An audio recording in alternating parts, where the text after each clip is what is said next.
நமக கோயில்பட்டி பூசையில் நடக்கும்போது ஐயா என் பெரிய மகளோட 2 பசங்க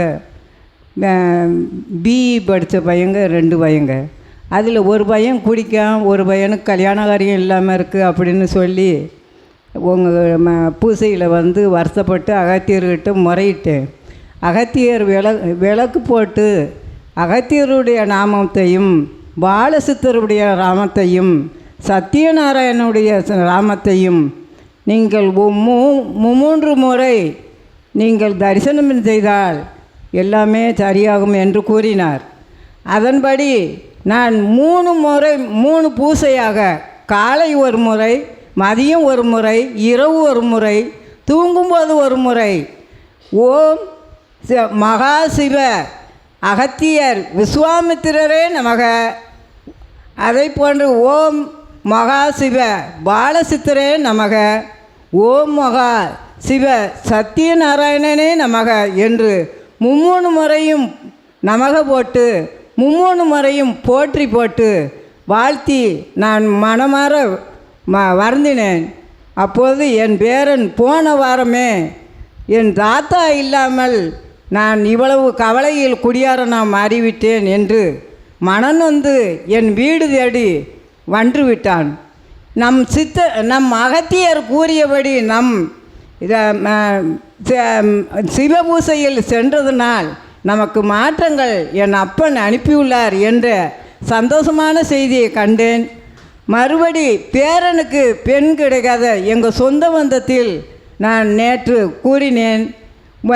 அவங்க கஷ்டப்படுறாங்கன்னு நீங்கள் வருத்தப்பட வேண்டாம், பொண்ணை மட்டும் கொடுங்கள், நாம் என்றும் போல் நாம் பூரிய சொந்த பந்தமாக நான் வேணுங்கிறதே செய்கிறேன்.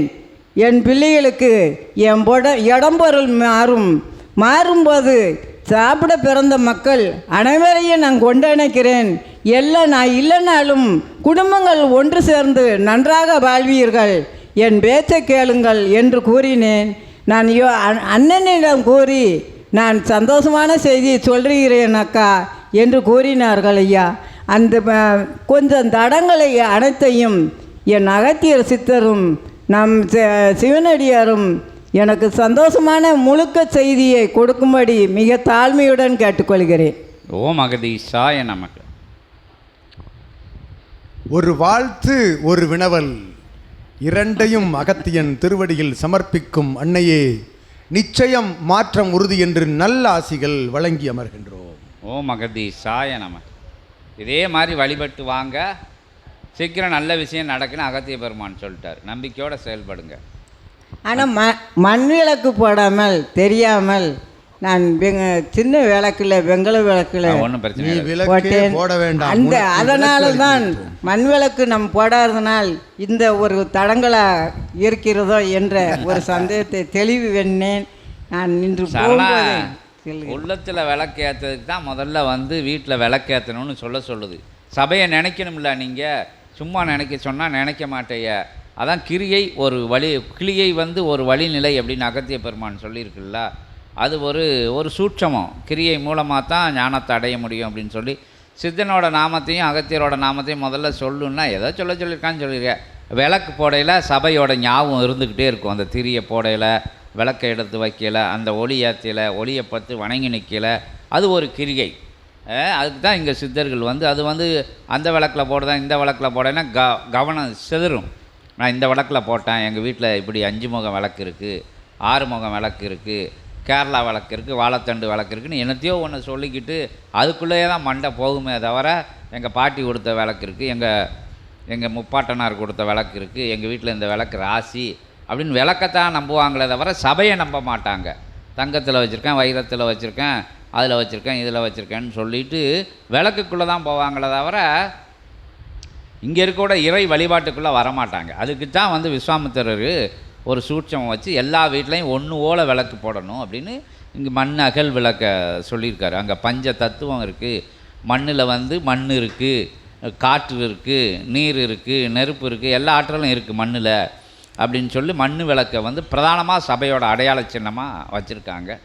ஆனால் விளக்கு போட முடியாத இடத்துலையும் அகத்திய பெருமான் இங்கே ஒன்றும் கண்டுக்கிடலை. நீ நாமத்தை சொல்லி போதும்னு சொல்லியிருக்காங்க. ஏன்னா சில வீட்டில் விளக்கு கூட ஏற்ற முடியாமல் சில இல்லத்தரசிகள் இருக்காங்க, கணவன்மார்கள் இருக்காங்க. விளக்கு ஏற்றினா சண்டை வந்துடும், அப்படி வீடுகள்லாம் கூட இருக்குது. அவங்களுக்கு நாமத்தை சொன்னால் போதும், அங்கேருந்து உள்ளுக்குள்ளே அகல் விளக்கு எரிஞ்சால் போதும், அகத்தில் விளக்கு ஜோதி அகத்திய ஜோதி தெரிஞ்சால் போதும் அப்படின்னு இங்கே சொல்லப்படுது. சரணாகதிக்காண்டி தான் எல்லா கிரியை முறைகளும் இங்கே விளக்கி சொல்லப்பட்டு இருக்குது. அதனால் போடாதனால தப்பு கிடையாது. இன்னும் போய் போடுறதுக்கு வாய்ப்பு இருந்தால் போடுங்க. என்ன அதோடு ஐயா, அகத்தியர் கூறும் ஒவ்வொரு வார்த்தைகளும் நான் படிக்கும்போது தமிழ் பண்டிட் வாத்தியார் தமிழையா வரதராசன் அவர்கள் கதைகளை முதல்ல விளக்கங்கள் கூறி அதன்பின் பாடங்களை ஆரம்பிப்பார். அதை போன்று அகத்தியர் கூறும் ஒவ்வொரு வார்த்தைகளும் செந்தமிழ் வார்த்தையாக நான் கருதி மனப்பூர்வமாக ஏற்றுக்கொள்கிறேன். ஓம் அகதீஷாய நமக. அகத்தியர் வார்த்தையை மனப்பூர்வமாக ஏற்றுக்கிறியே. ஓம் அகதீஷாய நமக. தமிழ் தான் அகத்தியர், அகத்தியர் தான் தமிழ். முருகப்பெருமான் தான் அகத்தியர், அகத்தியர் தான் முருகப்பெருமான். தெரியுமில்ல, முருகப்பெருமானே தமிழ். அப்புறம் அகத்தியர் தமிழ் மாமுனின்னு தானே அகத்தியரை சொல்லுவாங்க. தமிழ் சங்கம் வளர்த்தவர் அகத்திய பெருமான். அப்புறம் அவர்கிட்ட இருந்து வார்த்தைகள் எப்படி வரும், நமக்கு புரியணுன்னு தான் இவ்வளோ எளிமையாக பேசுகிறாரு. இல்லாட்டி அகத்திய பெருமான் சுவடிகளை எல்லாம் போய் பார்த்தான்னு வச்சுக்கோங்க, தமிழ் திகட்ட இருக்கும், நமக்கு புரியாது. ஆனால் அதுதான் அகத்திய பெருமான் எளிமையாக பேசுகிறாங்க. இங்கே இன்புற்று வாழ்க அகத்தியமே ஜெயம், ஆனந்தமே அகத்தியம்.